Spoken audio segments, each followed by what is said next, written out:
Morning లేచిన తర్వాత పూజ అయితే చేసుకున్న, ఇంట్లో పనులు కూడా అన్నీ అయిపోయినాయి. ఇంకా మా కన్నయ్య తోటి కాసేపు ఆడుకుంటా ఉన్నా. మామూలు స్కూల్కి వెళ్ళిపోయింది, ఎగ్జామ్స్. ఎప్పటి నుంచో అనుకుంటా ఉన్నా పొద్దున్నే లేచి పూరి చేద్దామని. కానీ పొద్దున్నే లేచి పూరి చేయాలంటే ఏం పూరిలే, పొద్దున్నే ఆయిల్ అవసరమా అనిపిస్తుంది.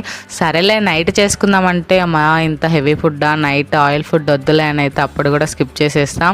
ఇంకా ఈసారి ఆ 2 పూట్ల కాకుండా మిట్ట మధ్యాహ్నం అయితే ఇలా పూరి కర్రీ ఇంకా విత్ పూరి అయితే చేసుకుంటా ఉన్నా. నేనైతే చాలా తక్కువ చేసుకుంటా పూరి, మినిమం 1 నెల 2 నెలలకు ఒకేలా ఒక్కసారి అయితే చేసుకుంటా, నెలకో 2 నెలలకో. ఇంకా నార్త్ వాళ్ళు అయితే 2 రోజులకు ఒకసారి, రోజు మార్చి రోజు అయితే పూరీలు తింటూ ఉంటారు. వాళ్ళకి అవి బాగా ఇష్టం అనిపిస్తుంది.